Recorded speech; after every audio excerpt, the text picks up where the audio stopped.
नमस्कार, मी अश्विन बापट.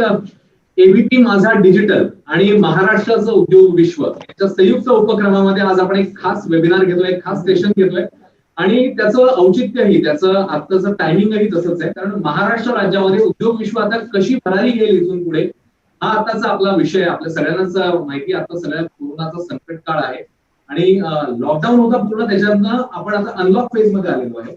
अनलॉक मध्ये आलेलो असलो तरी पूर्णपणे आपण अनलॉक झालेलो नाही. काही बंधनं, काही निर्बंध आपल्या सगळ्यांवर निश्चित आहेत. खास करून महाराष्ट्राचा जर विचार केला तर कोरोनाची आकडेवारी जी आहे ती नियंत्रणात आणण्याच्या दृष्टीने प्रयत्न सुरू आहेत, पण पूर्णपणे आपण नियंत्रणात आलेलो नाही. अनेक शहरांमध्ये म्हणूया किंवा काही काही ठिकाणी अजूनही प्रादुर्भाव जो आहे संख्या जी ती वाढते आहे. आणि या सगळ्या बॅकग्राऊंड मध्ये जे उद्योग विश्व, ज्याच्यामध्ये महाराष्ट्राचा एक वेगळा ठसा देशामध्ये होता, वेगळी मोहर होती असं आपण म्हणूया, त्या उद्योग विश्वावर आता या कोरोनाच्या सगळ्या संकट काळाचा, या लॉकडाऊनचा नेमका कसा परिणाम झालाय आणि मग इथून पुढे जाताना महाराष्ट्राने भरारी घेण्याच्या दृष्टीने कशी पावलं टाकायला पाहिजे, उद्योजकांनी त्यासाठी नेमकं काय वेगळं केलं पाहिजे. कारण आपल्या सगळ्यांनाच माहिती आहे की आपल्या सगळ्यासाठी ही कोरोनाची जी आपत्ती आहे, आरोग्यविषयक आणीबाणी सदृश परिस्थिती आपण म्हणूया, ती आयुष्यात पहिल्यांदाच आली. अनेक मंडळी ही सिच्युएशन पहिल्यांदा फेस करतात. तर त्याच्यातनं बाहेर येण्यासाठी मग वेगळ्या क्लुप्त्या, वेगळ्या युक्त्या अशा लढवाव्या लागणार आहेत का? नेमकं उद्योजकांनी काय करायला हवं जेणेकरून महाराष्ट्र जो देशामध्ये एक वेगळं स्थान निर्माण करून होतं उद्योग विश्वामध्ये, आणि आता कुठेतरी इतर राज्य देखील त्याला कॉम्पिट करायला लागले, ज्याच्याबद्दल आपण आता अजून डिटेल बोलू. तर त्याच्यामध्ये नेमकं मग महाराष्ट्राने काय केलं पाहिजे, या सगळ्याबद्दलचं एक विचार मंथन, ऑनलाईन विचार मंथन आपण म्हणूया. तर त्याच्याबद्दल आपण आज बोलणार आहोत आणि त्यासाठी आपल्या सोबत अर्थातच मी जसं म्हटलं तसं एबीपी माझा डिजिटल आणि महाराष्ट्राचं उद्योग विश्व यांचा हा संयुक्त उपक्रम आहे. आणि महाराष्ट्राचं उद्योग विश्व या मॅगझिनचे संपादक आपल्यासोबत आहेत, ज्ञानेश तांबेकर सर. त्यांचं आपण स्वागत करूया. Sir welcome.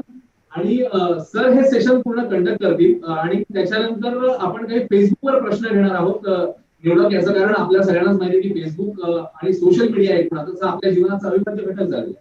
तर तिकडे आपण मंडळी रिॲक्ट होत असता, आपण मंडळी व्यक्त होत असता. तर तुमचे काही निवडक प्रश्न मी या अनुषंगाने घेणार आहोत, तेव्हा नक्की आम्हाला या संदर्भात तुमचे प्रश्न विचारा. मात्र विषय आजचा जो आहे त्यावरच फोकस तुमच्या प्रश्नांचा असू द्या. तर आपण सेशनला सुरुवात करूया. सरांना पूर्ण सूत्र देण्याआधी आपले आजचे जे पाहुणे आहेत त्यांची थोडक्यात ओळख करून देतो. आपल्यासोबत आज संतोष मंडलेचा सर आहेत. रिलायन्स इलेक्ट्रॉनिक्सचे ते प्रोप्रायटर आहेत, इलेक्ट्रॉनिक्स इंजिनियर बाय प्रोफेशन आहेत आणि आजच्या काळातल्या दृष्टीने बिझनेसमॅनना, एसएमई एंटरप्रेनर्सना प्रगत करणं, त्या दृष्टीने त्यांना मोल्ड करणं, हा एक त्यांचा बेसिक मोटो आहे, बेसिक एम आहे. आपले पुढचे गेस्ट आहेत Ravindra Boratkar sir, Maharashtra economic development काउन्सिलचे ते एमडी आहेत आणि त्याशिवाय Indian central consumer cooperative society या ठिकाणी देखील ते कार्यरत आहेत, मोठ्या पदावर आहेत. आणि आपल्या एबीपी माझावर देखील बोराटकर सरांना आपण बजेट सेशन किंवा जी चर्चासत्र असतात त्याच्यामध्ये सरांचा सहभाग असतो. सो बोराटकर सर आणि मंडलेच्या सर दोघांचे स्वागत करूया आपण. आपले तिसरे गेस्ट जे आहेत ते डॉक्टर अनंत सरदेशमुख आहेत, त्यांचं देखील या सत्रामध्ये आपण स्वागत करूया. सरदेशमुख सरांची देखील वेगळी ओळख आपल्याला इकडे करून देतोय आपण. तर त्यांच्याबद्दल मी सांगतो. सरदेशमुख सर हे उद्योग क्षेत्राचा सुमारे 4 दशकांचा त्यांना अनुभव आहे आणि त्यांचं अभ्यासाचं क्षेत्र सूक्ष्म, लघु, मध्यम उद्योग आणि उद्योजकता हे आहे. त्यांची पीएचडी सुद्धा याच क्षेत्रामध्ये आहे. मुख्यत्वे corporate finance, non banking finance, banking या सगळ्या क्षेत्रामध्ये त्यांनी काम केलेलं आहे. त्यामुळे ही सगळी दिग्गज मंडळी आपल्या सोबत आहेत. आणि मी म्हटलं तसं की विषय अतिशय महत्वाचा आहे, खास करून त्याचं टायमिंग खूप महत्वाचं आहे. तर त्या अनुषंगाने आता आपण चर्चा करणार आहोत. तर मी पुढची सूत्र चांदेकर सर धन्यवाद. मी सुरू करायच्या आधी एक सांगू इच्छितो. मंडलेच्या सरांची तुम्ही ओळख करून दिली, त्याच्यात एक सांगायचं राहिलं, ते महाराष्ट्र चेंबरचे अध्यक्ष आहेत. तर असे आपले सगळे दिग्गज आपल्या बरोबर आहेत. आणि आपल्या सगळ्यांनाच माहिती, तू जसं अश्विन म्हणालास की महाराष्ट्राची एक पोझिशन आहे, महाराष्ट्राची एक मोहर आहे आपल्या देशात उद्योग क्षेत्रात. पण गेले काही वर्ष आपण बघतोय की इतर राज्य सुद्धा आपल्याला कॉम्पिट करायला लागले. मुख्यत्वे गुजरात आहे, कर्नाटक आहे, तामिळनाडू आहे किंवा नवीन तयार झालेली जी छत्तीसगड आणि झारखंड सारखी राज्य, ती पण आज उद्योग क्षेत्रात भरारी मारण्याच्या तयारीत आहे. तर या सगळ्या पोझिशनमध्ये असतानाच आपण आपल्याला सर्वांना कोविडचा सामना करायला लागला. कोविडमुळे तुम्हाला माहिती आहे गेले 4-5 महिने आपण उद्योग क्षेत्र बंद असल्यासारखंच होतं. आता गेले 1-2 महिने आपण हळूहळू उद्योग क्षेत्र सुरू होत आहे आणि त्याच काळात आपल्याला काय काय करायला लागेल याचा आपण विचार करतो. तर त्या दृष्टीने हे जे सेशन आहे ते खूप औचित्यपूर्ण आहे, अश्विन जसं म्हणाला तसं. आणि मला असं वाटतं की 2-3 महत्वाचे प्रश्न आहेत. एक तर डिमांड रिस्टोरेशन सगळ्यात महत्वाचा प्रश्न आहे. दुसरं म्हणजे आपण लेबर जे मायग्रेट झालेलं आहे ते किती आलेलं आहे आणि आपली प्रोडक्शन लेवल काय आहे तो एक महत्वाचा प्रश्न आहे. तिसरं म्हणजे या काळात जो लॉस झालेला आहे, या काळात जो सगळ्यांनाच लॉस झाला, सगळ्या कंपनीचा लॉस झाला, ते गव्हर्नमेंटनी स्टिम्युलस जो दिलेला आहे 2 लाख करोडचा मध्ये अनाउन्समेंट झाली, त्याचा किती फायदा आपल्या उद्योग क्षेत्राला होणार आहे, या सर्व पार्श्वभूमीवर आजच्या घडीला उद्योग विश्वाची सद्यस्थिती काय आहे हे मला तुम्हाला प्रथम विचारायला आवडेल. सर, आपण मंडलेच्या सरांपासून सुरुवात करूयात. सर, तुमचं काय मत आहे, सध्या उद्योग क्षेत्राची काय परिस्थिती आहे? आपण जो आता विषय मांडला की लॉकडाऊन आणि आता अनलॉक, या परिस्थितीचा जर आपण एकंदरीत विचार केला, मला वाटतं की महाराष्ट्र राज्य हे असं एकमेव राज्य होतं की जेव्हा पहिला लॉकडाऊन झाला आणि अनलॉक होणार किंवा आणखीन वाढणार, तर त्यावेळेस महाराष्ट्र सरकारनं पुढाकार घेऊन आर्थिक चक्र हे पुन्हा गतिमान कसं होईल याच्याकरता जो प्रयत्न करून ती अशी एक हिंमत दाखवली आणि तेव्हा पहिलाच अनलॉक नंतर अनलॉक सुरू केला उद्योगासाठी. अर्थात त्यावेळेस बऱ्याच रिस्ट्रिक्शन होत्या, परंतु महाराष्ट्राने तेव्हाही आघाडी दाखवली. आणि आपल्याला सगळ्यांना माहिती आहे की महाराष्ट्र हे आजही देशामध्ये सगळ्यात प्रगत हे उद्योगामध्ये आहे. त्याचे कारणे भरपूर आहेत. आज आपल्याकडे आर्थिक राजधानी भारताची ही महाराष्ट्रात आहे. ह्या सगळ्या गोष्टींचा एकंदरीत विचार केला तर निश्चितपणानं आत्ता जो आपला विषय आहे की पुन्हा कशी भरारी घेईल, निश्चितपणानं चांगली भरारी महाराष्ट्र घेऊ शकतो. पण हे करताना अनेक गोष्टी यांच्यावरती निश्चितपणानं सरकारनं, मग ते राज्य सरकार असेल, केंद्र सरकार असेल, यांनी फार चांगल्या पद्धतीनं विचार केला पाहिजे. बोरटकर साहेब आमच्याबरोबर अनेक वेगवेगळ्या वेबिनारमध्ये होते. आम्ही राज्य सरकार आणि केंद्र सरकारला अनेक सूचना केल्या आणि मला असं वाटतंय की त्या सूचनांचा आदर करून बऱ्याच गोष्टी ह्या दोन्ही सरकारनं त्याच्यामध्ये निर्णय घेतली आणि आज उद्योगाला एक चांगला गतिमानता येण्याच्या दृष्टिकोनातून प्रयत्न सुरू आहेत. परंतु ते पूर्ण प्रयत्न हे सुरू झालेत का, तर आत्ता जर आपण म्हटलं तर तसं म्हणता येणार नाही. कारण जे काही पॅकेजेस देण्यात आले, 20 लाख कोटीचं जे पॅकेज देण्यात आलं, त्याच्यातनं सगळं कर्जरूपीच हे पॅकेज हे उद्योगांना मिळालं आहे. आणि ह्या सगळ्या कर्जरूपी पॅकेजमधनं आज उद्योजक, अजूनही क्लॅरिटी नाही आहे, सुप्रीम कोर्टाने सांगितलंय की मॉनिटरियमच्या पिरियडमधनं तुम्ही व्याजावरती व्याज घेऊ नका. या सगळ्या गोष्टी आहेत. पण मला असं वाटतंय की निश्चितपणानं काही गोष्टींवरती जर विचार केला तर पुन्हा भरारी घेता येईल आणि महाराष्ट्र जो अग्रेसर आहे तो पुन्हा राहू शकतो. काही गोष्टी मी इथे विशेष करून नमूद करा अशा मला वाटतं. मध्ये मग स्टेक होल्डर्सला डायरेक्ट कशा पद्धतीने पाठबळ देता येईल, आर्थिक पाठबळ देता येईल, याच्यावरती विचार झालेला आहे. पण तो खऱ्या अर्थानं किती मिळतोय हा पण महत्वाचा विषय. अर्थात आत्तापर्यंत बऱ्याच वेळा अनेक गोष्टींच्या योजना त्या आखल्या जातात, परंतु त्याची अंमलबजावणी होताना अनेक गोष्टींवरती अडथळे येतात. आणि या कोविडच्या नंतरची जी काही परिस्थिती आहे, किंबहुना आता तरी मानसिकता ही सरकारी अधिकाऱ्यांची, बँकांची बदलणं गरजेचं आहे. थोडा विश्वास हा व्यापारी आणि उद्योजकांवरती जर ठेवला तर निश्चितपणानं त्याचा फायदा होऊ शकतो. परंतु आपण जो एक विषय इथे मांडला की जी कामगार मंडळी आहे परराज्यात निघून गेलेली आहेत ती पुन्हा येतेत का, तर ती हळूहळू यायला लागली आहे. आणि हे सगळं जर एकंदरीत विचार केला तर आत्ता आपल्याला अपेक्षित जी गतिमानता आहे ती अजून आपल्याला मिळालेली नाहीये. परंतु महाराष्ट्र हे एकमेव असं राज्य आहे की जिथे अतिशय चांगल्या पद्धतीनं उद्योजक हे वेगवेगळे प्रयोग करत असतात आणि त्या प्रयोगातनं उद्योगाला कशी गती देता येईल त्यासाठी एकंदरीत प्रयत्न करत असतात. ठीक आहे, थँक्यू मंडलेश साहेब. मला ना सरदेशमुख सरांकडे जायला आवडेल.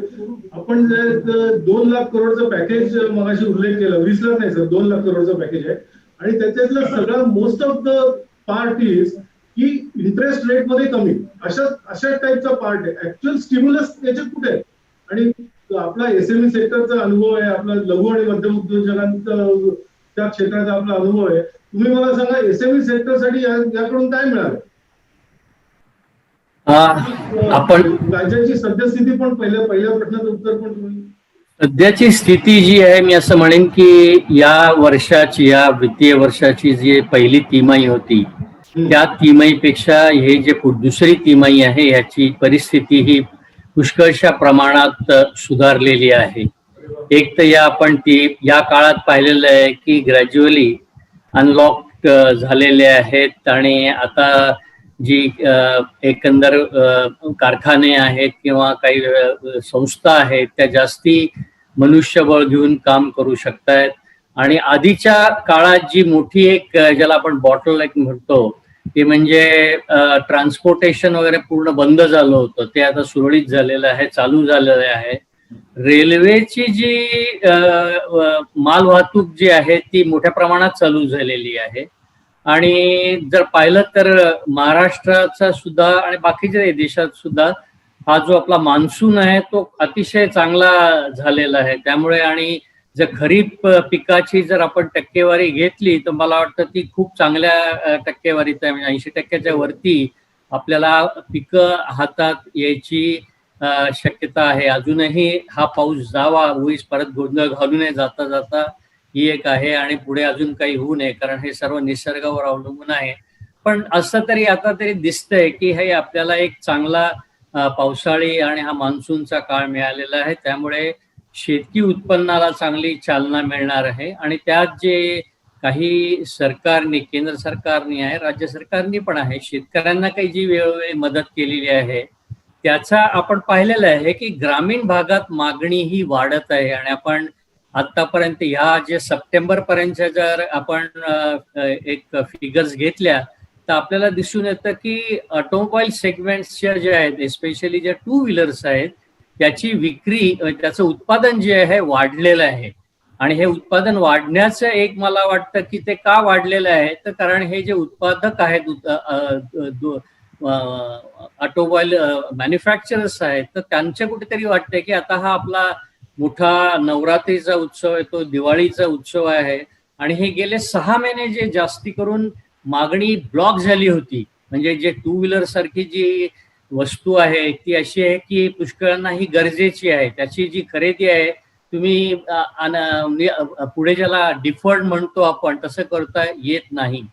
तर ती जी मागणी आहे ती मागची मागणी ही पुढे ढकलल्या गेल्यामुळे सध्या एक तर असं आहे की ती मागणी वाढलेली दिसून आली मधल्या काळात गणपती उत्सवात वगैरे. आणि आता ही मॅन्युफॅक्चरर्सनी सुद्धा उत्पादन जास्ती सुरू केलेलं आहे, डीलर्सकडे त्याचा प्रवाह सुरू झालेला आहे.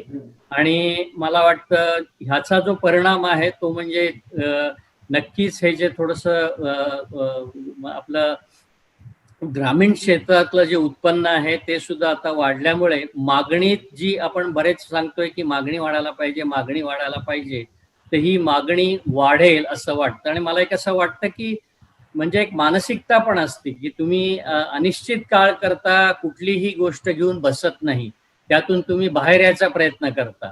म्हणजे तुम्ही जरी या कोविडमुळे घाबरला असाल तरी आपण पाहिलं की पुष्कळसे आपण सुधारलेलो आहोत, त्या याच्यातून बाहेर येतोय.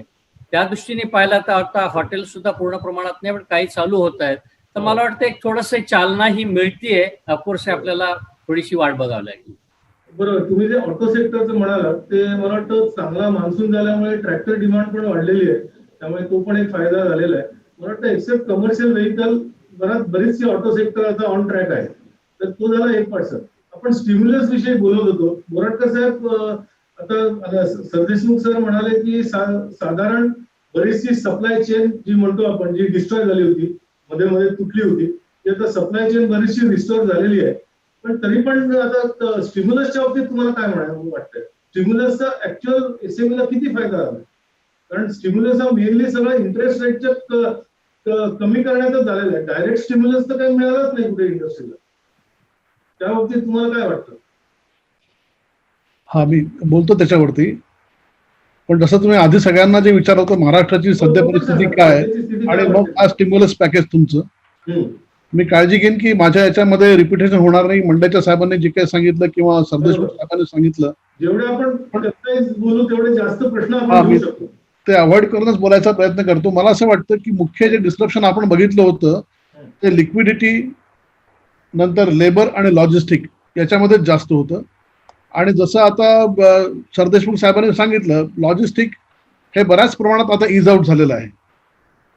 लिक्विडिटी हा इश्यू होता हा या डिस्रप्शनच्या आधी होता, डिस्रप्शन मध्ये खूप जास्त वाढला होता आणि आता देखील आहेच. म्हणजे जे काही आपण ही आत्मनिर्भरची पॅकेज ऐकली, जी काही लोन सरकारने ऑफर केली, पण त्यात देखील अजूनही हा इश्यू इंडस्ट्री करता हा आहे हे नाकारता येणार नाही.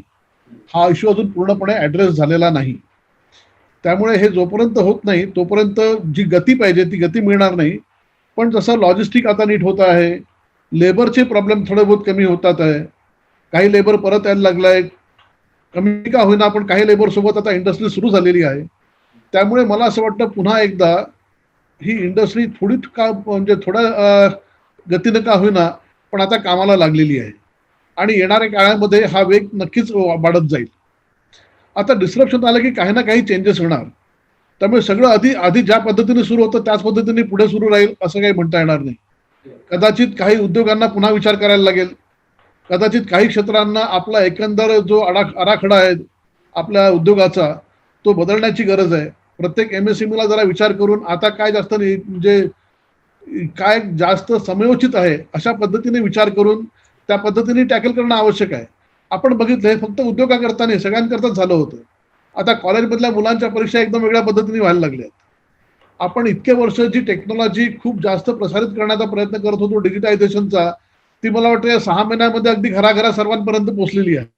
नक्कीच. कारण तुम्हा आम्हाला करता हे किती वर्ष आधीपासून अवेलेबल होतं, पण आपण या 6 महिन्यामध्ये आता हे वेबिनार्स करायला लागलेलो आहोत. बरोबर. याच्या आधी टेक्नॉलॉजी होती पण आपण ती वापरत नव्हतो, तो रिलक्टन्स होता. तर मला तो विषय गेला सर. वाटतं आपल्याला काय काय चेंजेस करावे लागणार आहेत आणि याच्या पुढले बिझनेस कुठल्या वेगवेगळ्या फॉर्म्स मध्ये असतील आणि कुठले बिझनेस पुढे प्रॉस्पर होतील तो विषय पण घेणार होता पण आपण त्याच्या आधी आपली एक राऊंड संपली. अश्विनकडे जाऊ. अश्विन काही प्रश्न आहेत का? खूप चांगला रिस्पॉन्स आहे आपल्याला. प्रश्न येत आहेत आणि जवळपास 30,000 प्लस लोक आता आपला हा वेबिनार लाईव्ह बघतात. सो थँक्यू सो मच सगळ्यांना जॉईन झाल्याबद्दल. 3 निवडक प्रश्न आपण घेऊया त्याच्यातले. आनंद कुलकर्णी असं विचारतायत की are we moving towards GIG economy. आपण 3 प्रश्न एकदम सांगूया मग आपण त्यांना त्यांची उत्तर द्यायला सांगू. हा झाला पहिला प्रश्न.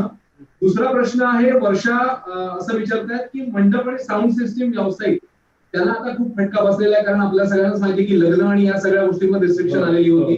तर त्याच्यामुळे म्हणजे एकूणातच सगळे फंक्शन्स तर मंडप आणि साऊंड सिस्टीम व्यावसायिक हे नेमके कसे उभे राहतील हा एक प्रश्न आहे. आणि अजून एक प्रश्न आलेला आहे प्रशांत मालकर यांचा की छोट्या छोट्या उद्योगांचं नुकसान कसं भरून येईल आणि ते परत कसे उभे राहतील.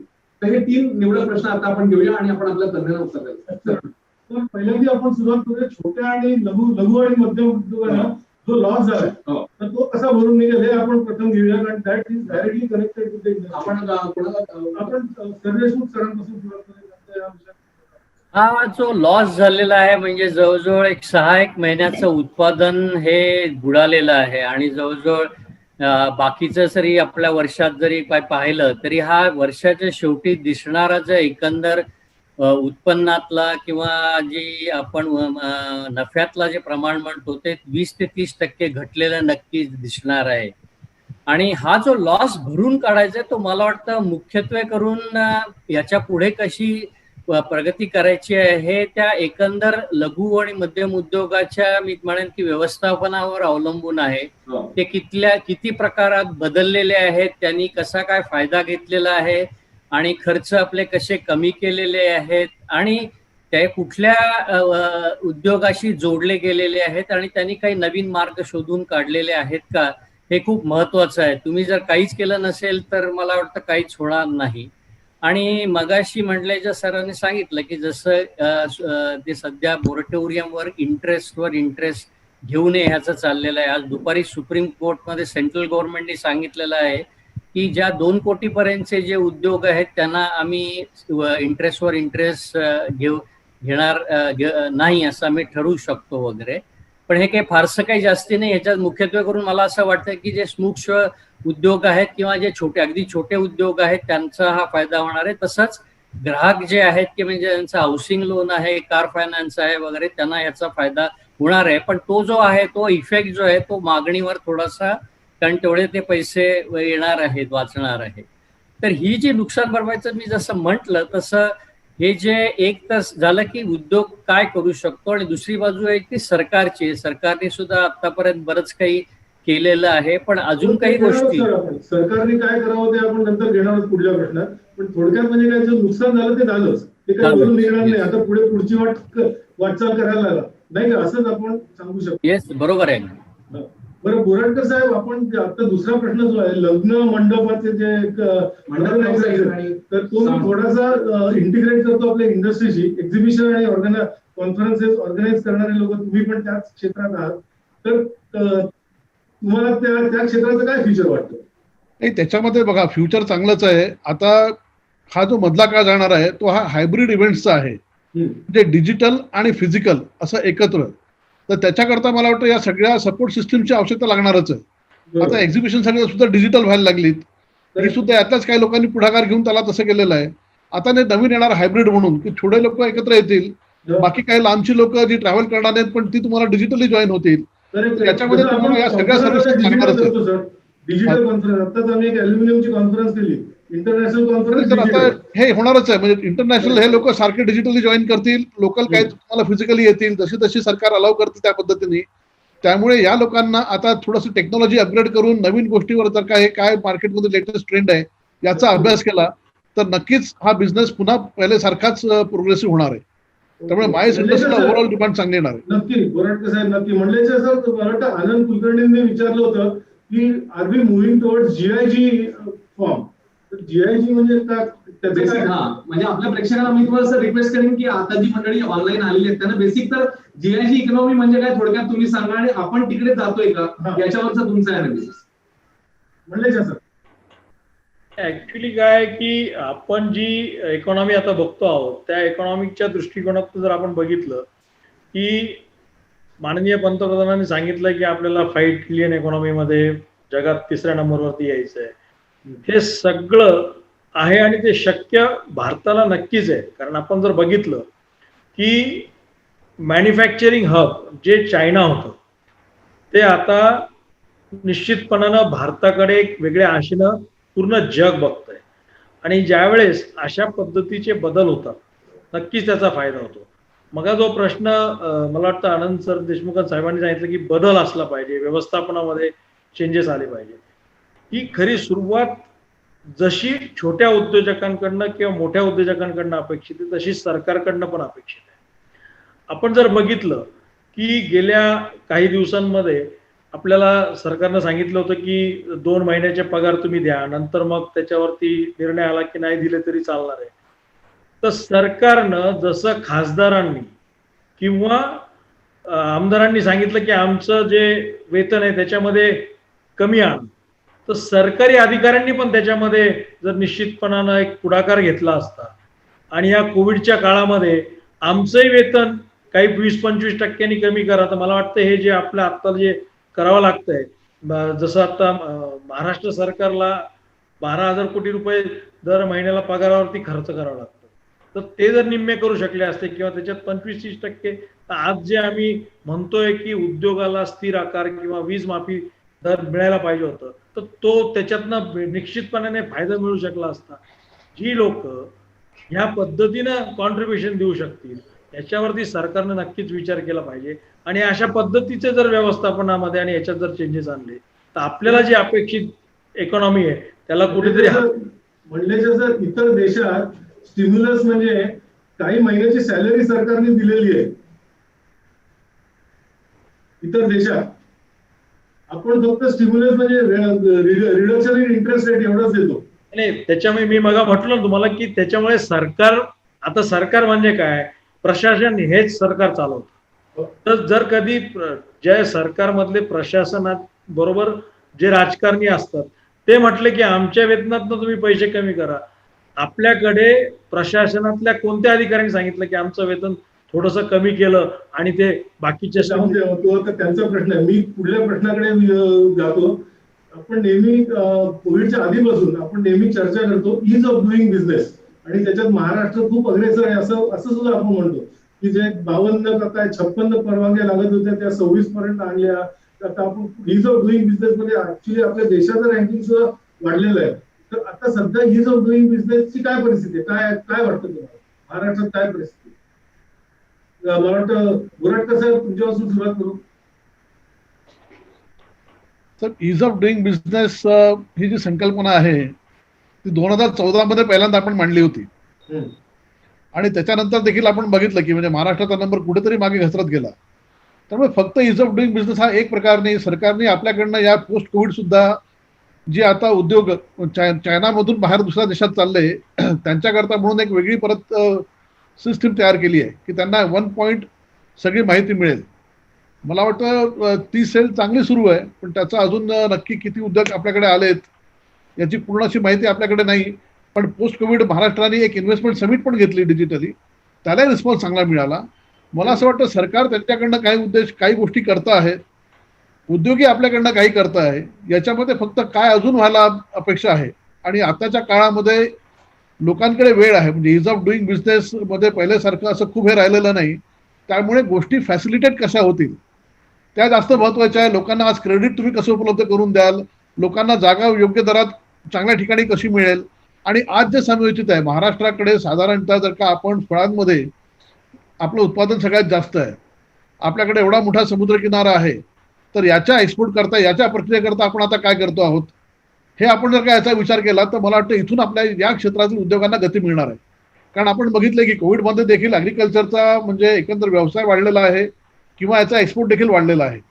तर आता ज्या गोष्टींची इथून आता म्हणजे उपलब्धता आहे, इथून याच्यावरती उद्योग उभारणं सोपं आहे, अशा गोष्टी आयडेंटिफाय करून त्याच्याकडे लक्ष दिलं आणि ती गोष्टी कार्यान्वित केली तर आपल्याला रिझल्ट चांगले मिळतील. नक्कीच. सर देशमुख सर, मला तुमच्याकडे यायला आवडेल की आपण मगाशी चर्चा करताना म्हणत होतो की आपल्या लघु आणि मध्यम उद्योगांना एक बाहेरची चायनीज इम्पोर्टची खूप मोठी थ्रेट होती एवढे वर्ष. आता जर आपला चायना बरोबर बिझनेस कमी झाला असेल, त्यांचे इम्पोर्ट्स इंटू अवर कंट्री कमी झाले असतील, तर त्याचा फायदा लघु आणि मध्यम उद्योगाला मिळणार आहे की नाही आपल्या? काय वाटतं तुम्हाला? हा जो चायनीज जे आहे ते इम्पोर्ट्स बंद होणार वगैरे हे मला वाटतं इतक्यात तसं सहज शक्य नाही आहे. कारण मोठ्या प्रमाणात जवळजवळ ऑटोमोबाईल मध्ये जर आपण पाहिलं तर चायनीज कंपोनंट पार्ट्स वगैरे जे आहेत ते 40 ते 50%, 30-40% येतात. तसं तुम्ही पाहिलं तर एंटायर मोबाईलचा जो बिझनेस आहे किंवा त्याच्याशी रिलेटेड आहे त्याच्यातले पुष्कळशे मॅन्युफॅक्चर चायनीज आहेत. आणि हे सगळं पूर्ण जर बंद करायचं असेल आणि आपल्याला आपण जे म्हणतो आत्मनिर्भर व्हायचं असेल तर मला वाटतं एक मोठ्या प्रमाणात ही आपल्याकडे ही आत्मनिर्भरता निर्माण करता आली पाहिजे. म्हणजे हे आपले सूक्ष्म लघु आणि मध्यम उद्योग आहेत त्यांना सक्षम करता आलं पाहिजे. आणि सक्षम करण्याकरता मी तुमच्या आधीच्या प्रश्नावर येईन की इज ऑफ डुईंग बिझनेस तो एक फार महत्वाचा घटक आहे. की मी जर वर्षभरात सुद्धा साधारण एक 150-200 रिटर्न्स भरत असेल आणि मला माझं वॉटर कूलर हलवायचं असेल तर मला फॅक्टरी इन्स्पेक्टरची जे परवानगी घ्यावी लागत असेल तर मी माझ्या उत्पादनाकडे लक्ष देण्यापेक्षा याच गोष्टी जर गुंतलो तर मी आत्मनिर्भर होणार नाही. मी असं म्हणेन की आपला हा चीनपेक्षा आपली जी मी म्हणेन इंजिनिअरिंगचं नॉलेज आहे किंवा प्रॉडक्ट बद्दलचं नॉलेज आहे किंवा एकंदर आपलं उत्पादन प्रक्रिया आहे किंवा आपलं एकंदर जी क्वालिटी बद्दलचं एक जागरूकता आहे ही खूप मोठ्या प्रमाणात आहे. आणि ही जी मोठं चांगलं म्हणजे हे जर सगळं व्यवस्थित आपण सरकार आणि उद्योग जर एकत्र आले व्यवस्थित केलं तर मला वाटतं हे जे आत्मनिर्भर आपण म्हणतोय ते होणं सहज शक्य आहे. आणि आपण ते चीनचं जे आपण तुम्ही म्हणालात की कधी बंद होईल ते होऊ शकेल, पण त्याला काहीतरी काळ जावं लागेल की हे उद्या होणार नाही परवा होणार नाहीये. पण हे दोन्हीकडनं स्टेप घेतल्यानंतर मला वाटतं 1-1.5-2 वर्षानंतर हा सुरुवात जो आहे ही होऊ शकेल. आणि ते जसं कंटिन्यू राहिलं आणि सगळा सपोर्ट मिळत गेला तर त्याच्यानंतर ही आपली प्रगती फारच जोरात होईल. खरी गोष्ट आहे. एसएमई सेक्टर सर म्हणतात की कुठल्याही देशाच्या अर्थव्यवस्थेचा कणा असतो. कारण एसएमई कडूनच मॅक्सिमम प्रोडक्शन, मॅक्सिमम एम्प्लॉयमेंट. आज बेरोजगारी सर्व देशातलीच वाढली आहे, कोविडमुळे महाराष्ट्रातली सुद्धा वाढली आहे. तर त्याच्यासाठी जर कॉन्ट्रीब्युशन येणार असेल तर एसएमई सेक्टर कडून खूप मोठं कॉन्ट्रीब्युशनची अपेक्षा आपण सगळेजण करत आहोत. पण याच वेळेला आपण असं बघतो की काही लघु आणि मध्यम उद्योग महाराष्ट्र राज्य सोडून सुद्धा चाललेले आहेत. कर्नाटकामध्ये किंवा गुजरातमध्ये किंवा तामिळनाडूमध्ये. मे बी याचं कारण आपली लँड कॉस्ट जास्त असेल महाराष्ट्रात किंवा आपली लेबर कॉस्ट सुद्धा महाराष्ट्रात थोडी मार्जिनली जास्त आहे दुसऱ्या स्टेटपेक्षा. याचं हे कारण असू शकेल. पण असं आपण हे पण बघतो की लघु आणि मध्यम उद्योग आपल्या राज्याबाहेर सुद्धा चालले. म्हणले सर काय वाटतं तुम्हाला? नाही, अतिशय महत्वाचा विषय तुम्ही आता मांडलेला आहे. आणि जसं सरदेशमुख साहेबांनी सांगितलं की चीनच्या बाबतीत की आपण त्यांच्याबरोबर कम्पीट करू शकतो का, एक छोटंसं उदाहरण मला इथे द्यावंसं वाटतंय की सध्या महाराष्ट्र सरकारनं म्हणजे MIDC ज्या काही गोष्टी अंतर्भूत केल्या आहेत, छोट्या उद्योगांना महाराष्ट्र अशा पद्धतीचं अवलंबन त्यांनी केलेलं आहे. आज 5 एकर पर्यंत आज छोटा उद्योजक जो आहे तो 1000-2000 स्क्वेअर मीटरचा प्लॉट घेतो आणि त्याच्यावरती बांधकाम करून आपलं उद्योग थाटायचा प्रयत्न करतो. आज महाराष्ट्रात अशी परिस्थिती आहे की ज्या B ग्रेडच्या MIDC आहेत तिथे जर प्लॉट घ्यायचा म्हटला तर साधा 1000 स्क्वेअर मीटरचा प्लॉट आणि त्याच्यावरती बांधकाम, आता ज्याची 8% की 40% बांधकाम तुम्हाला करावं लागेल. पूर्वी ही 10% होती, नंतर 20% आली. पण छोटा उद्योजक जो आहे त्याला जर कधी 40% बांधकाम करावं लागणार असेल आणि प्लॉट घेतल्यानंतर तर त्याची जी कॅपिटल आहे ती मॅक्झिमम कॅपिटल फक्त लँड अँड बिल्डिंग मध्ये गेल्यानंतर तो त्याची प्लांट मशिनरी लावेल कशी, वर्किंग कॅपिटल आणेल कुठून. ह्याचाच अर्थ असा आहे का की जो भांडवलदार आहे तोच फक्त उद्योगामध्ये जाऊ शकतो. मला वाटतं ह्याच्यावरती निश्चितपणानं सरकारनं लक्ष दिलं पाहिजे. आणि आता आपण जसं म्हटलं की चायनामध्ये जर आपण बघितलं तर गव्हर्नमेंट तिथे मोठ्या मोठ्या इंडस्ट्रीयल इस्टेट डेव्हलप करतात आणि त्याच्यामध्ये सरकार भागीदारी देऊन त्या रेंटवरती त्यांना देतात. त्यांची जी कॅपिटल इन्व्हेस्टमेंट आहे ती फक्त प्लांट मशिनरी आणि वर्किंग कॅपिटल मध्ये लागते. त्याच्यामुळे मोठा उद्योग ते करू शकतात. त्यांची कॅपिटल इन्व्हेस्टमेंट जी आहे ती जास्तीत जास्त त्या पद्धतीने वापरल्या जाते. आणि मला वाटतं हाच एक मोठा फरक आहे की आमचा प्रोडक्शनचा रेट आणि त्यांचा रेट, कारण आम्ही जे बँकेला व्याज भरतो, कॅपिटल इन्व्हेस्टमेंट करतो, हे शेवटी आमच्या प्रोडक्टवरती ऍड ऑन करतो आणि म्हणून आम्ही आंतरराष्ट्रीय बाजारमध्ये सुद्धा चायनाला कॉम्पिटिशन करू शकत नाही. मला वाटतं भारत सरकारनं आता जी सुरुवात केलेली आहे, सरदेशमुख साहेब जसे म्हटले की जी गोष्ट पूर्वी 20-25 वर्षापूर्वी चायनाने केली होती ती आत्मनिर्भरतेच्या माध्यमातून आता भारत सरकार सुरुवात करत आहे. आणि भारत आत्मनिर्भर 100% होऊ शकतं, फक्त त्याला थोडासा वेळ लागू शकतो. मी जसं मगा म्हटलं, मानसिकतेत बदल जर आला आणि उद्योग, व्यापार, सरकार आणि आपण सगळे एकत्र जर झालो तर निश्चितपणे मला वाटतंय की आपण ते अचीव करू शकतो. नक्कीच. तर आपण पुढला प्रश्न घेण्याच्या आधी अश्विनकडे जाऊया. खरं आहे, परत भरपूर कमेंट्स आलेले आहेत आणि आता मला सांगायला आवडेल की आता जवळपास 70,000 रीच गेलेले आहे आपल्या सेशनचा, त्यामुळे खूप छान रिस्पॉन्स आहे. तर सलीम पताडा, आता जो सरांनी उल्लेख केला की पॉझिटिव्ह मेंटल ऍटिट्यूड आणि government support will be instrumental, असं त्यांचं म्हणणं आहे. ती एक कमेंट फक्त मी सांगितली. 2-3 खूप महत्वाचे प्रश्न आहेत. एक तर मंगेश शिर्के आणि शुभांगी तिरोडकर या दोघांच्या प्रश्नाचा रोख एकच आहे, तो म्हणजे डिजिटल टेक्नॉलॉजी. आज आपण सगळे त्याच्याबद्दल बोलतोय, आज आपणही डिजिटल टेक्नॉलॉजीच्या माध्यमातून चर्चा करतोय. त्यांचं असं म्हणणं आहे की घराघरात ती अजून पोहोचलेली नाहीये. खेड्यापाड्यात जर आपण गेलो तर डोंगरावर जाऊन अजूनही मुलांना अभ्यास करावा लागतो, कारण आमच्याकडे अशा स्टोरीज आलेल्या होत्या की रेंज मिळत नाही म्हणून मुलं त्या डोंगरावर जाऊन ते ऑनलाईन सेशन अटेंड करतायत किंवा अन्य गोष्टी. तर मग ही टेक्नॉलॉजी त्या मुलांपर्यंत किंवा एकपर्यंत पोहोचवण्याच्या दृष्टीने तिकडे काही बिझनेस ऑपॉर्च्युनिटीज आहेत का, हा झाला एक प्रश्न. दुसरा प्रश्न आहे तो रिअल इस्टेट बद्दल विचारतायत दीपक देसाई. ते असं म्हणतात की रिअल इस्टेटचं काय, आज कारण आपण बघतोय की प्रचंड फटका या रिअल इस्टेटला आता बसलेला आहे, जॉब्स नाहीयेत, प्रोजेक्ट स्टॉप झालेली आहेत. तर हे रिअल इस्टेट इश्यू कसं बाहेर येईल या सगळ्यात, हा आणखी एक प्रश्न त्यांनी विचारलाय. आणि त्यासोबत वस्त्रोद्योग क्षेत्राबद्दल देखील प्रश्न आहे की वस्त्रोद्योग क्षेत्र आता या सगळ्यात कसं सावरणार आहे. तर 3 हे प्रश्न. पहिलं मला वाटतं डिजिटलवर आपण घेऊया. डिजिटलवर महत्त्वाचं, कारण काय वस्त्रोद्योग किंवा कन्स्ट्रक्शन हे काय झालं, हे वेगळे खूप मोठे सब्जेक्ट आहेत. त्यामुळे आधी आपण जी सिरीज करणार आहोत त्याच्यामध्ये मी कुठल्या सिरीज मध्ये कन्स्ट्रक्शन, त्याच्या कुठल्या सिरीज मध्ये वस्त्रोद्योग असं आपण घेऊ शकतो. पण डिजिटल कम्युनिकेशन हा जो विषय मांडला, कोणी प्रश्न विचारला, मला वाटतं तो प्रश्न आपण घ्यायला हरकत नाही. बोराटकर साहेब, काय वाटतं तुम्हाला, डिजिटल त्याच्यात वर्ल्ड मध्ये आपण कसे आणि हे एक्सपर्ट होऊ? आणि त्याच्यामध्ये मी फक्त ऍड ऑन करतो बोराटकर सर की एक्सपर्ट होताना त्याच्यात एम्प्लॉयमेंट ऑपॉर्च्युनिटीज आहेत का आपल्याला, म्हणजे दोन्ही गोष्टी होतील, रोजगारही मिळेल आणि डिजिटल टेक्नॉलॉजी ज्याला पोहोचवायची आहे ती पोहोचवता आपण. अगदी खरं. नाही, नक्कीच डिजिटलमध्ये एम्प्लॉयमेंट ऑपॉर्च्युनिटी आहेतच आणि डिजिटलचे फायदे आपण सगळ्यांनी बघितले. आता या लॉकडाऊनमध्ये शेतकऱ्यांपर्यंत जो पैसा सेंट्रल गव्हर्नमेंटनी पाठवला तो डिजिटलच्या माध्यमातून त्यांना ताबडतोब मिळाला. आणि आता बाकी तुम्ही इतर क्षेत्रातही बघाल, आता प्रत्येक क्षेत्रामध्ये ऑनलाईन जसं आहे शॉपिंग, रिटेलिंग जे आहे ते ऑनलाईन देखील वाढलेलं आहे. आता तुम्ही म्हणजे एकदा लोक वापरायला लागल्यावरती त्याचे लिमिटेशन स्पष्ट होतात आणि मग ती दूर करण्याकरता बाकी सर्व्हिस प्रोव्हायडर्स पुढे येतात. जसं आता लहान गावात देखील लोकांना म्हणजे जेव्हा ऑनलाईन वापरण्याची म्हणजे आवश्यकता पडली तेव्हा आपल्या लक्षात आलं की या गावात आता रेंज नाही, हा माणूस जरा डोंगरावर चालला, तर मला वाटतं अशा ठिकाणी आता बाकी मोबाईल कंपन्या पोहोचतील. जिओ सारख्याला एवढी मोठी इन्व्हेस्टमेंट मिळाली, याचं कारण असं आहे की आता ही आपली इथे गरज लोकांच्या लक्षात आलेली आहे आणि ती जाणार. आणि डिजिटलच्या माध्यमातून बाकी सर्व्हिसेस सगळ्याच आता वाढतात आहे.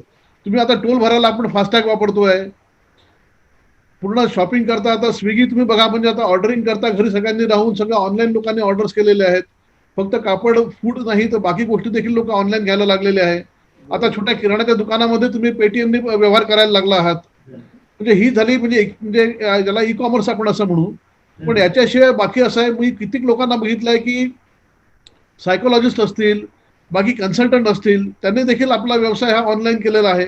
त्यांना ऑनलाईन लोक मिळायला लागले. आता जसं एक्झिबिशन इंडस्ट्री बद्दल थोड्या वेळापूर्वी आपण बोललो की जी सगळ्यात मोठी फिजिकल ऍक्टिव्हिटी होती, लोकांची एक्सपिरियन्स करण्याची ऍक्टिव्हिटी होती की गर्दी असली पाहिजे, लाखो हजारो लोक एकत्र आले पाहिजे. आता तिथे व्हर्च्युअल एक्झिबिशन व्हायला लागले आहेत, तिथे बाकी सगळ्या गोष्टी व्हायला लागल्या आहेत. मला वाटतं या प्रत्येक याच्यामध्ये लोकांना अपॉर्च्युनिटी आहे. या प्रत्येक ठिकाणी तुम्हाला सर्व्हिस प्रोव्हायडर लागणार आहेत. तुम्हाला कंटेंट करता, त्याच्या डिलिव्हरी करता, त्याच्या रीच करता, त्याचा मग तो प्रॉपर फॉर्मॅट जो बदलतो आपण त्या फॉर्मॅट करता, या प्रत्येक ठिकाणी तुम्हाला सर्व्हिस इंडस्ट्रीला मोठी अपॉर्च्युनिटी आहे. फॉर्च्युनेटली आपल्याकडली पुणे इथे महाराष्ट्रामध्ये बघितलं तर डीजी म्हणजे आय टी इंडस्ट्री फार मोठी आहे. आपण तेवढं त्याचं मार्केटिंग केलं नाही म्हणून पण आपण काही बँगलोरपेक्षा फार मागे नाही. बँगलोर लोकांना पूर्ण भारतामध्ये आय टी हब म्हणून माहिती आहे, पण पुणे देखील बँगलोरच्या फार काही मागे नाहीये. तर आय टी इंडस्ट्री आपल्या महाराष्ट्रात देखील चांगली आहे. आणि जर का अशा लोकांनी इनोव्हेटिव्ह, आज जे आपण म्हणतो की स्टार्टअप्स, इनोव्हेटर्स, आता ऍग्रिकल्चरमध्ये कृषीमध्ये किती मोठ्या प्रमाणात आय टी सर्व्हिसेस आलेल्या आहेत. तुम्ही डायरेक्ट शेतामधूनच फोटो काढून एक्सपर्टला पाठवू शकता. तो त्याला कुठले म्हणजे कुठली कीड आहे, त्याला कुठला फवारा केला पाहिजे, तो तुम्हाला व्हॉट्सअपवर सांगू शकतो. असे बरेच ऍप्लिकेशन आलेले आहेत. त्यामुळे आता जर का ही तरुण पिढीने जास्त इनोव्हेटिव्ह झाली, त्यांनी नवीन सोल्युशन्स शोधून काढले, तर त्यांना अतिशय चांगला स्कोप आहे डिजिटली किंवा आता या आय टीच्या माध्यमातून स्वतःचा व्यवसाय उभा करण्याकरता, नवीन स्टार्टअप करण्याकरता किंवा म्हणजे नोकरीचा बेस वाढवण्याकरता. व्हेरी वेल सेड, व्हेरी वेल सेड, आपल्याला आलेली आहे. व्हेरी वेल सेड. कसं अगदी खरं बोललात तुम्ही. जसं इतके दिवस आपण इन्फ्रास्ट्रक्चर म्हणतो, पायाभूत सुविधा इंडस्ट्रीसाठी महत्वाची आहे, तसं आता digital infrastructure has also become very important for the industry. ही आता पायाभूत सुविधा झालेली आहे तुमच्याकडे. ही आता पायाभूत सुविधाच एक झालेली आहे. तर सरदेशमुख सर, तुम्हाला काय वाटतं की आता याच्या पुढल्या बिझनेसेस मध्ये इनोव्हेशनचा पार्ट किती असेल, म्हणजे काय काय करायला लागेल वेगळं आपल्याला, जो आपण सुरुवातीला बोललो या प्रोग्रामच्या, तो आता आपण प्रश्न घेऊया. इनोव्हेशन काय करायला लागेल? एक तर मी हे असं म्हणेन की सध्या जे आपण एम्प्लॉयमेंट जनरेशन आणि पायाभूत सुविधा वगैरेच्या बद्दल बोललो, तर सर्वप्रथम मला वाटतं हे सरकारने जर हे आता तुम्ही जर पाहिलं की ही जी टेक्नॉलॉजी ही लागणार आहे, ही गावाखेड्यापर्यंत पोचलेली आहे, तिथे उपयोगात येणार आहे, तिचं जे इन्फ्रास्ट्रक्चर आहे ते अजून खूप वीक आहे.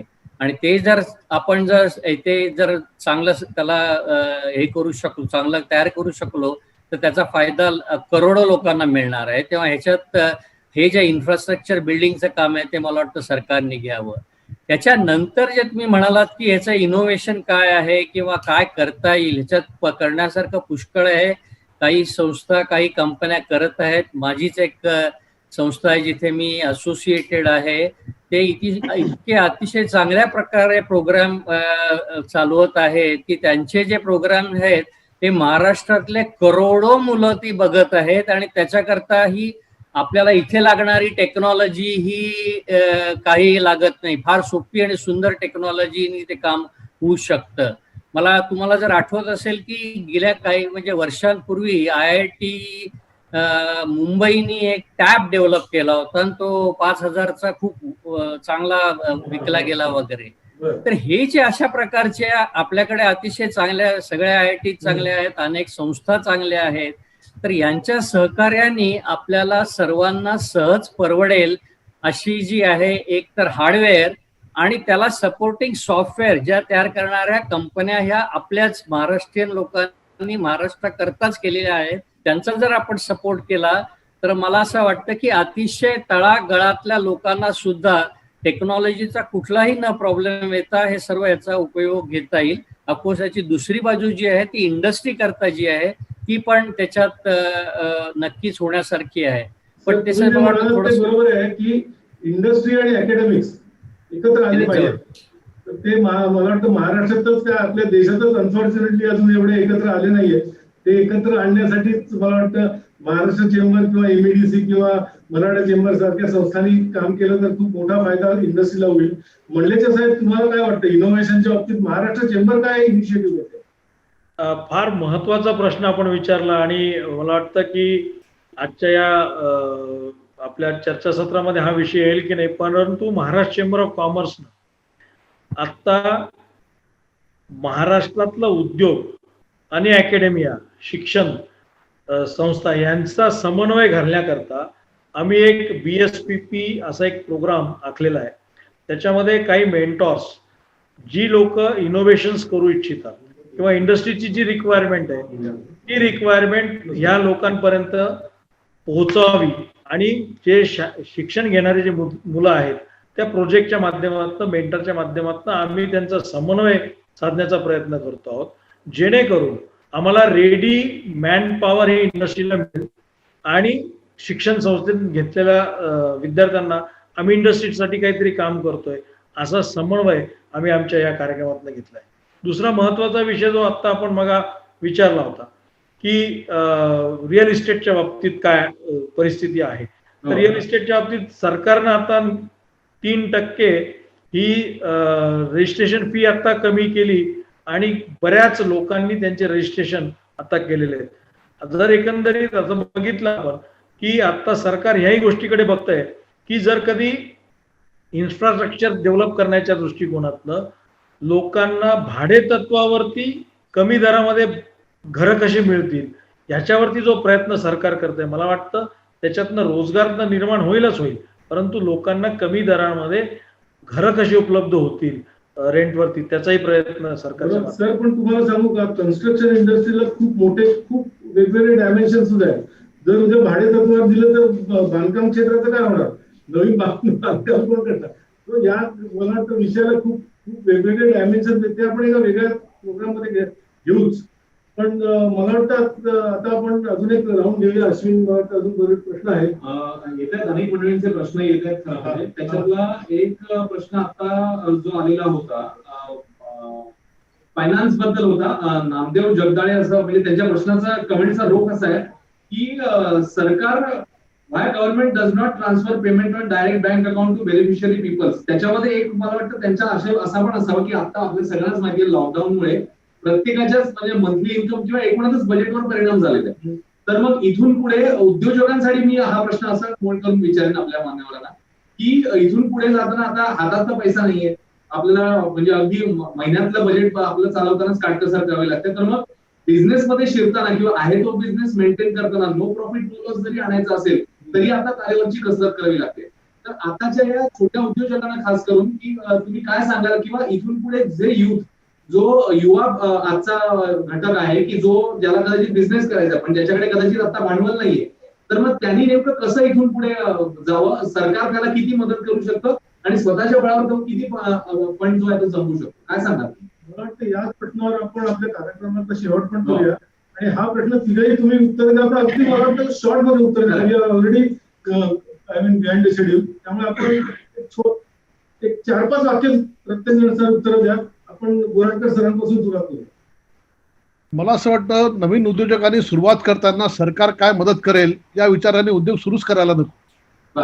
आपण जो उद्योग करू तो आपल्याला कसा यशस्वी करता येईल त्याच्याकरता आपलं प्लॅनिंग, त्याच्याकरता आपलं इनोव्हेटिव्ह म्हणजे ऍप्लिकेशन हे असायला हवं आणि विश्वासाने काम करा.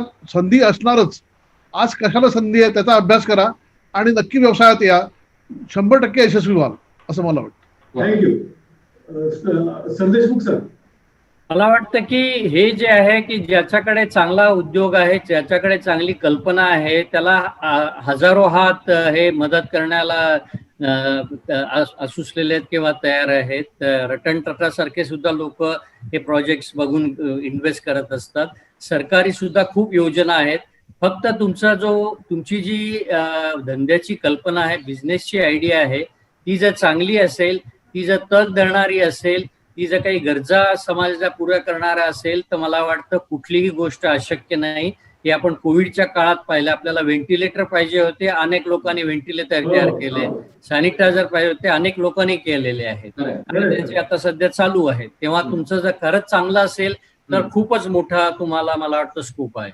व्हेरी वेल सेड. म्हणले सर, मला वाटतं बोरटकर साहेबांनी जे सांगितलं ना की जो माणूस सबसिडी किंवा ह्याच्याकडे लक्ष देतो आणि धंदा करतो, खरंच त्याने करू नये. त्याचं कारण असं आहे की तुमचं लक्ष हे केंद्रित होतं फक्त त्या सबसिडीकडे. तुमच्याकडे इनोव्हेशन असून सुद्धा तुम्ही त्याच्याकडे लक्ष देऊ शकत नाही. मला असं वाटतंय की जसं सर देशमुख साहेबांनी सांगितलं की अनेक योजना आहेत, त्या योजना कशा पद्धतीनं आपण मिळवू शकतो त्याच्यावरती अभ्यास केला पाहिजे, उद्योग चालू केला. अजून एक सगळ्यात महत्वाची गोष्ट जी आहे मी ज्या नवीन उद्योजकांना सांगू इच्छितो, पूर्वी अशी परिस्थिती होती की पूर्वी जो उत्पादन करायचा त्याच्या मालाची किंमत तो स्वतः ठरवायचा. आत्ताची परिस्थिती आहे ही वेगळी आहे. डिजिटलायझेशन म्हणा किंवा आणखी बाकीच्या गोष्टी, आता किंमत बाजारात ठरलेली आहे. तुम्हाला तुमचं उत्पादन करायचं आहे आणि त्याच्यातनं तुम्हाला प्रॉफिट काढायचं आहे. हे करताना तारेवरची खरी कसरत आहे आणि तिथे बदल आणणं फार महत्वाचं आहे. तुम्ही तुमच्या प्रोडक्शन कॉस्टमध्ये, तुमच्या पर्चेसिंग कॉस्टमध्ये जे काही बचत करू शकाल तो आणि तोच तुमचा फायदा आहे. त्याच्यामुळं त्याच्यावरती काम केलं तर आणि तरच तुमचा उद्योग हा सक्सेसमध्ये जाऊ शकतो. अन्यथा आपल्या सगळ्यांना माहितीचं काय होतं. मी एवढंच एकदा जाता एवढंच एक सांगू शकतो की राज्यातील उद्योग विश्व पुन्हा कशी भरारी घेईल. मित्रांनो, ज्यावेळेस टाळेबंदी झाली त्यावेळेस संधी होती.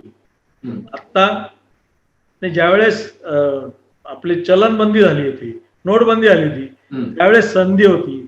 आता या टाळेबंदीमध्ये महासंधी आहे, ती शोधण्याचं काम तुम्हा आम्हा सर्वांचं मिळून आहे. ते जर केलं निश्चितपणानं महाराष्ट्राचा हा उद्योग निश्चित एक वेगळी भरारी घेईल, एवढं मी सांगतो आणि थांबतो. जय हिंद.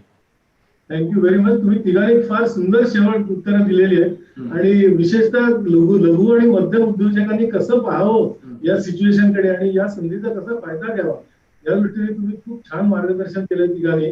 मी तिघांचेही धन्यवाद देतो आणि अश्विनला देण्याच्या आधी फक्त एवढंच सांगतो की आम्ही अशाच प्रकारचे प्रोग्राम घेऊन परत येणार आहोत.